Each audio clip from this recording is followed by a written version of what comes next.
lisan, buka ayat lisan. Ya, Quran surah ke-49 misal, ya. Dari ayat yang ke-11, 11 sampai 12.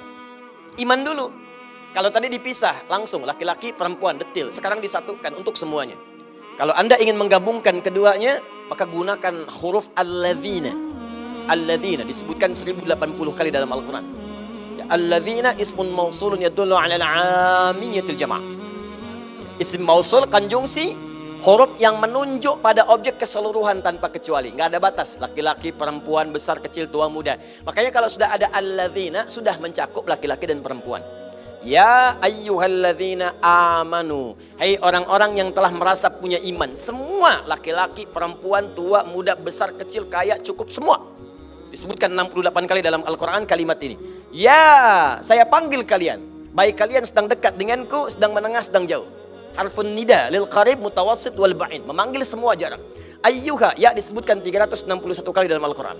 Ayyuha, saya tegaskan, ayyunya munada, haknya tanbih. Saya ingatkan, ayyuha disebutkan 150 kali dalam Al-Quran. Kata Allah, ya ayyuhalladzina amanu. Demikian cara menerjemahkannya. Hei orang-orang yang telah merasa punya iman, saya nggak peduli kalian sedang dekat dari saya, menengah jaraknya, ataupun sedang jauh dari saya. Sepanjang ada iman dalam dirimu, aku peringatkan. Ha tanbih, aku peringatkan. La yashar qaumun min qaum. Jangan gunakan lisanmu untuk mencela orang lain. Jangan saling mencela, kata Allah, pada yang tidak layak untuk dicela. Jangan mencela. Jangan sibuk seketika gitu. Di iman kita itu akan menjaga kita dari perbuatan tercela, termasuk mencela sesuatu yang memang tidak harus dicela. Berselisih, saling menghina, itu kan bagian dari celaan. Menghina, celaan. Ayo. Saling berselisih, umpatan, itu celaan. Kalau perbuatan yang sudah tercela, dicela perbuatannya boleh, tapi kepada orangnya pun itu dihindari. Ini rahasia ya, di antara kita saja. Itu saking istimewanya Al-Quran, seburuk-buruknya manusia dengan perbuatannya, itu umumnya oleh Allah namanya masih ditutup, nama baiknya ditutup. Namanya, yang dicela perbuatannya. Contoh, ibu kenal Fir'aun? Bagus. Kalau ada yang kenal saya pulang deh. Siapa itu gitu ya? Fir'aun itu kan bukan nama asli Bu, Pak. Bukan nama asli. Abu Lahab bukan nama asli. Yang dicela oleh Allah perbuatannya. Coba celaan pertama, Al-Baqarah ayat 49, paling kiri sebelah atas. Wa idh najjaynakum min ali fir'auna yasumunakum su'al 'adzab yudzabbihuna abna'akum wa yastahyuna nisa'akum. Tuh. Dan pahami, dalami, teliti, ingat-ingat dengan baik. Ketika kami selamatkan kalian dari kekejaman Fir'aun dan bala tentaranya. Dan dari pasukannya. Fir'aun itu gelarnya yang disebutkan, bukan orangnya. Kemudian yang dicela perbuatannya.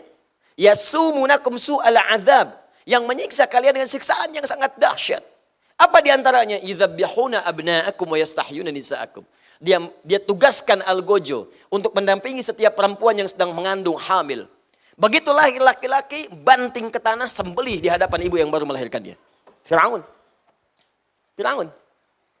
Seburuk-buruknya Fir'aun itu yang dicela perbuatannya, tapi namanya nggak pernah disebutkan. Kenapa? Karena boleh jadi nanti ada orang dengan nama yang serupa tapi dengan perbuatan yang berbeda.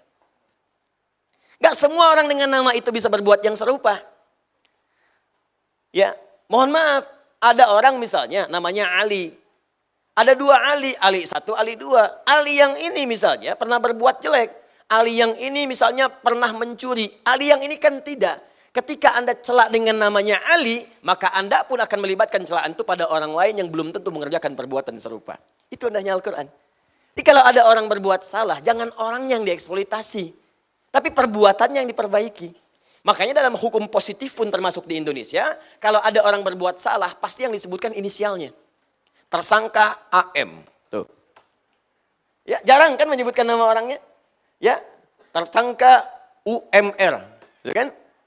Tersangka misalnya HSI. Tersangka APB. Selalu inisialnya. Karena boleh jadi ketika disebutkan namanya, orang lain nanti akan teriak, oh nama saya itu. Jangan-jangan saya tersangka. Tidak. Paham ya? Jelas ya? Maka Anda pun kalau membuat inisial-inisial termasuk dari Ustadz, cari inisial-inisial yang baik. Jangan sampai menyebutkan sebuah inisial yang menghasilkan nilai yang tidak baik di dalamnya. Kalau masih baik silakan. Ya, Ustadz Abdus Somad, UAS, masih baik. Ustadz Bakhtiar Nasir, UBN, masih baik. Ya, Habib Rizik Syihab, HRS, masih baik. Ustadz Adi Hidayat, UAH, UAH, masih baik. Nggak ada masalah. Ustadz Yahya Kusmayanto, Uya-Kuya, misalkan, nah itu ganti. Itu nggak usah. Paham ya?